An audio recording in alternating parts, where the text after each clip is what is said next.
Talking a little bit about the structures to support the intervention. So what some of our schools have done to address issues related to school structures in an effort to support intervention. And I know some schools have changed things at the end of the first 9 weeks, maybe even halfway through the first 9 weeks. Models are a little bit different. I know at Phillips, for example, where Chrissy is, that because they place so much emphasis on the core instruction piece in math and shoring up core there, that the results are so strong in math that really they're just focusing on reading during the intervention block. So, and Megan, you kind of segued into this conversation or this particular topic in that, some schools are struggling with, is it supposed to be for reading and math, or is it supposed to be just 1 week for math, 1 week for reading, or is it fluid in that maybe every couple of weeks we're changing? So I guess kind of two things, maybe the structures that are put in place from a master scheduling standpoint, freeing up different human resources, and or how are you approaching or planning for a particular subject? Like I said, our administration is giving us the flexibility that we're doing 2 weeks of language arts and 2 weeks of math. And the way that we split our kids is we put them in, like you said, they're our first graders. We put them in a pool, and then they're leveled by skill. So you might have the enrichment group, we might have the bubble kids, and then I might have the intervention group, and we do it that way.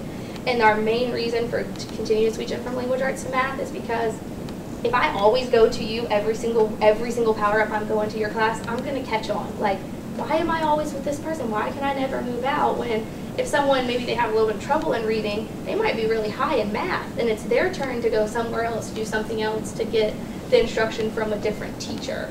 So we're able to do that, and like I said, we use the pacing guide, and we switch back, and they switch different teachers too. They don't have the same teacher, so it's nice because, at the end of the day, sometimes I need a break from my kids, and they probably need a break from me too, and some of them stay with me, but they're all ours, and like I said, I don't know what everybody else does or what works, but we've done it both ways, switching. We've done it just language arts before, then we've done, okay, let's do 9 weeks of language arts and 9 weeks of math, and right now we are doing 2 weeks of language arts, 2 weeks of math. If there's one thing that I have learned the past 3 years, it's that the only thing set in stone is the commitment to the kids learning. The way that we get there continues to change, and no matter what people for some reason think that we know what we're doing, and if you come and ask me what I tell you I do this month might not be what we do next month, because the kids are different and what they always need is different, and that's what we always have to keep changing to make sure that the same goal is there.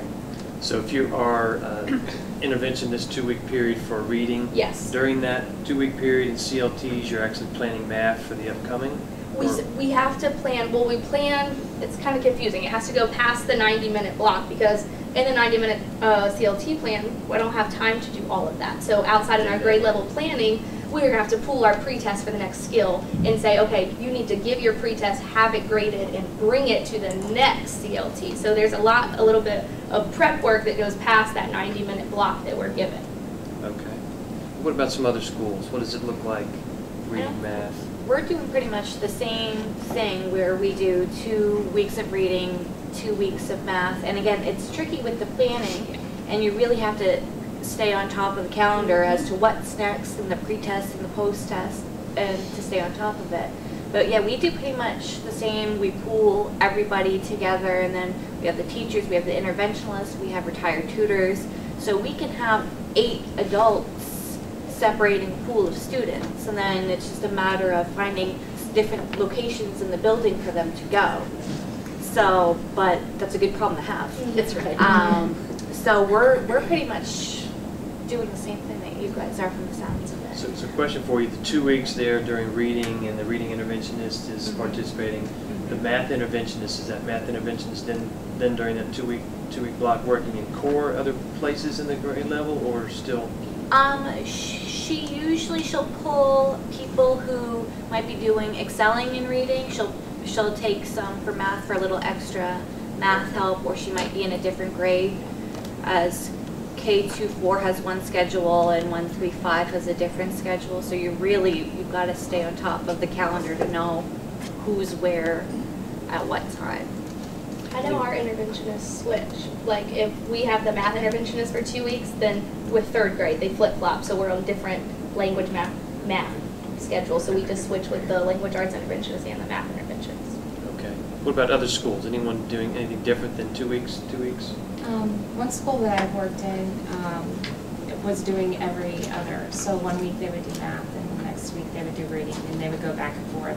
So if it was a reading intervention week, that was the week that the math would have their CLTs, so that the interventionists could be in part of the planning for the next week of math intervention. When we had Becky and Rick before come to Hampton City Schools, the breakout session with Becky, they had so many different models that they shared with us, and it was all about just being creative and what your school and what worked with your school. So they had really great suggestions and some handouts that they gave to us, and we looked at all of those different models and figured out what would work best for our school. We did the same. We started the year, let's look at a model. What is your model that you've, since we had the year previous, that you have used? And we started thinking that we wanted to all follow the same model, K through 5. Well, very quickly we realized that that was not something that would work across, because we had some grade levels that had 4 units, 4 classes at that grade level. We have other grade levels that have only 3. That became a logistical nightmare. But we were able to work that out. And now we have 3 through 5 basically follow what we call a green-yellow. 1 week is green, and that's language arts. The next week is yellow, and that's math. And when it's math intervention, of course, I'm working with the intervention. And then the green week, I am in the content and doing more of the content. With the lower grades, we have worked out a schedule. And it's just, a lot of it depends on how strong your communication is. I think communication is the big key that, you know, I'm keeping them informed, they're keeping me informed, and it seems to be falling into place. I think we made the comment today, gee, I think it's been 3 weeks and I haven't had to change my schedule, because it has been a fluid, it's a process, as she said, and it's very fluid. And as long as you're flexible and willing to do that, because as we said, you know, they're all our children and we want to give them the maximum opportunity for growth. We mentioned earlier, I think, the number of the human resources sometimes in the room. Let's talk a little bit about that here, down here with item G on section 1, and looking at some of the different roles and human resources we have and the way schools are using them. One thing that we're really pleased to see is the change in the use of tutors and how tutors are being used.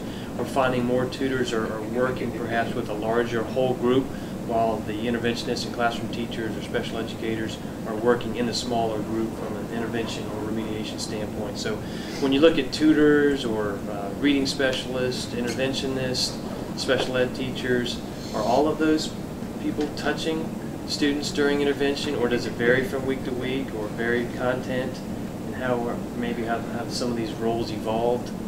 Well, and I know for the interventionists and then the tutors, especially in the Title I buildings, with this year and the change from the Title I staff to interventionists is specifically to make sure that the trained professionals are the staff that are working with your Tier 2 and Tier 3 students, and also in the shift from tutors working with those most struggling kids to the tutors freeing up the teachers and working with the on-grade level or the extension activities, so that your teachers who know the kids, who are the ones that have impacted standards, who know where it is that the kids are the ones now free to work in those small groups with the students. So that's just a focus that we wanted to make sure that's happening, because when you look at the CPR for intervention, you're wanting to make sure that is the systematic piece with the schedules, but also that those trained professionals are where the kids are.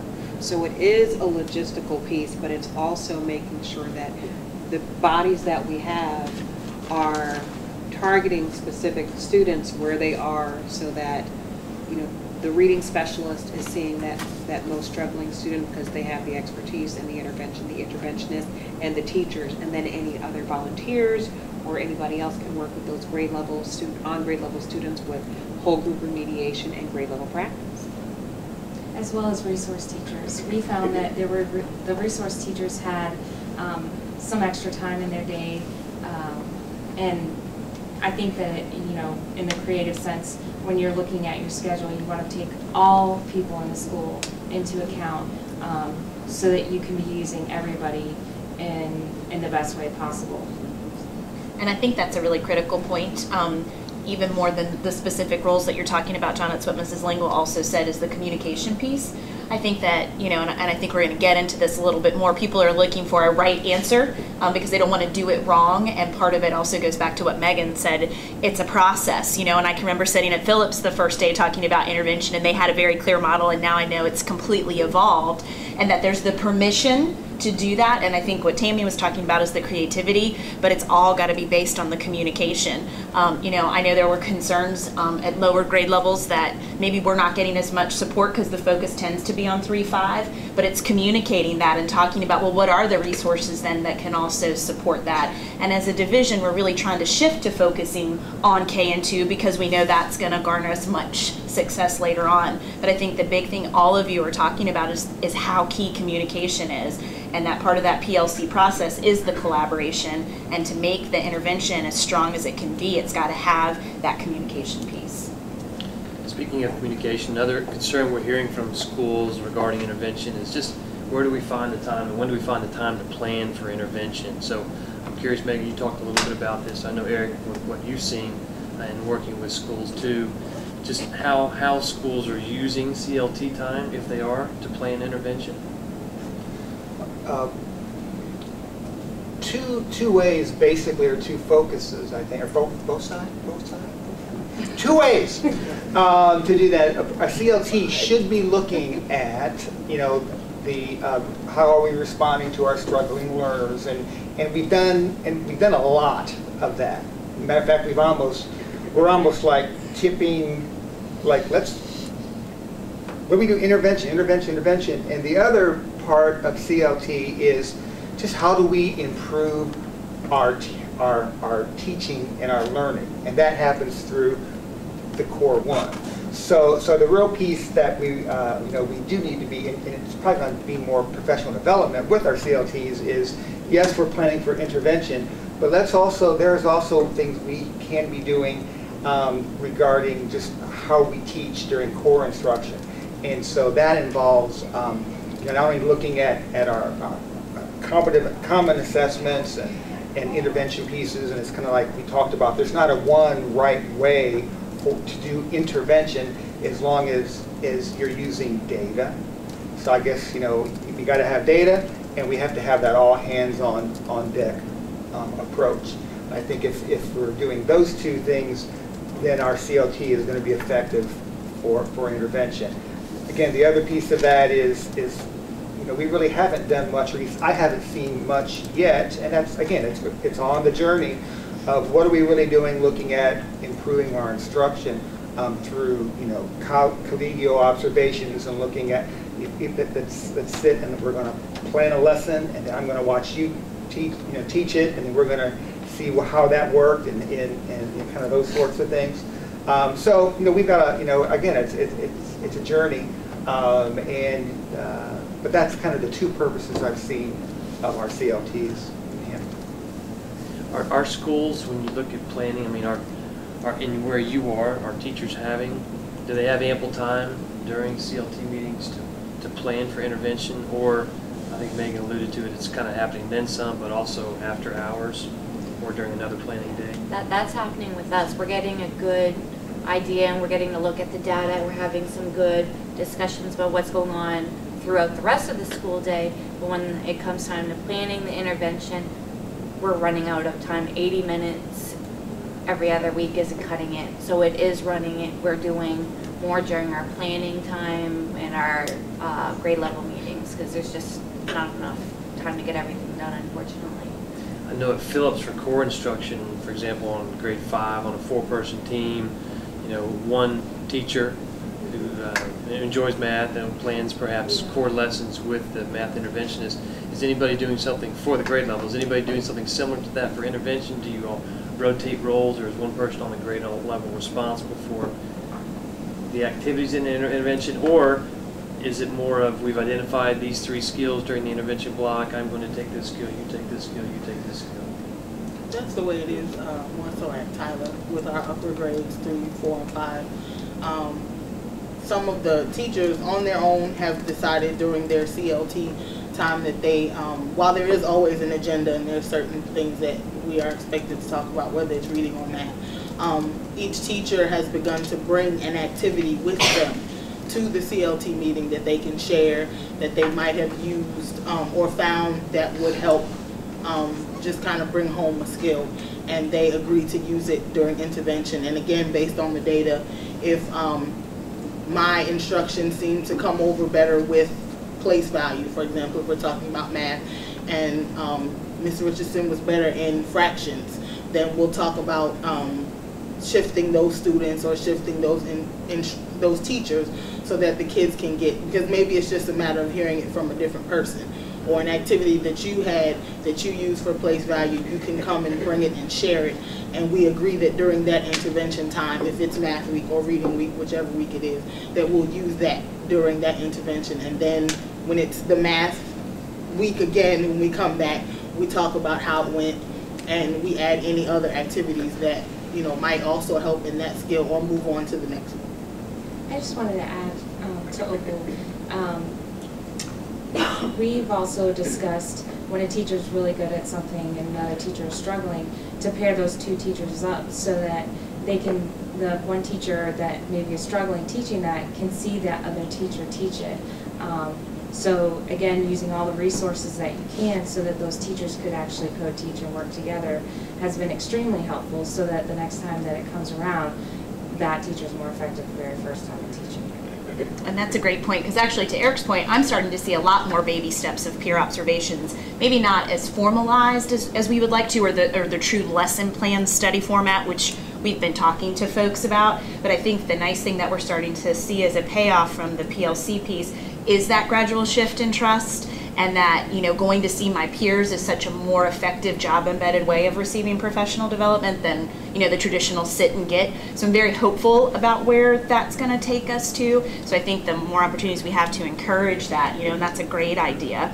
And then back to kind of the how are people planning piece, one of the schools, actually 2 schools I'm working with, because they're at 45-minute CLTs, so they're really pressed. They are using the CLTs to focus on intervention, common planning as core instruction, and then they've created once a month a 2-hour block of time after school everyone's committed to, and they're planning 4 weeks of core instruction during that time. And then they use their common planning time to fine-tune anything as they go along. So it's going beyond those contract hours, but they're finding the payoff is better because they're not, you know, doing hit and miss. You know, they've really carved out that time and made that commitment, and it's actually working out a little bit better for them, they said. I know that we were having the problem with running out of time too, and I guess, I don't know if it totally solved our problem, but like I said, we had to do our homework before, so we decided this was our next skill. So come with your pre-test graded. We have a spreadsheet where we had already decided our cutoff score. So you come to CLT in the morning, you have your grades in your hand, you have your spreadsheet that has your kids' names, and they're already grouped because they're grouped by cutoff scores. And then we go from there because we plan together. So no matter what level of students I have for that round of Power Up, I still know what you're doing. And I still know what you're doing because all of your ideas are better than just mine. You know, and you might have different ways that you can reach them. And we started doing it that way, thank goodness, for London and Becky, because I was a first-year teacher. I had no idea what was going on, and I needed to do it together. And so that's when it all started, but we just really, got the most bang for our buck that way. Like I knew that when Johnny was going here, he was going to be jumping on a number line to learn how to do addition, because I knew that's what Becky was doing. I knew that that was what was going on, and so we were able to, you know, be a part of the whole process. It wasn't just you take it away, you do your part, okay, here, I did mine. It was we actually collaborated and did it as a team. And as for who gets which level of kids and which skills, it's kind of the same way, you know. It's kind of like, okay, I'm really good at teaching money, so let me do this, and then come back and let's be able to accept feedback from each other to say things that I could do differently, because I want to teach money good like you do. So what can I do differently so that I can be that way, and not because, oh, I think you did good, but look at these kids' scores. Their scores went up this much, so you must be doing something right. And if I'm listening to your plan and we're having all these conversations, I know what you're doing. And so those are things that even if that's not my group of kids, I can take that back to my instruction in my classroom with the whole day children. Another misunderstanding, and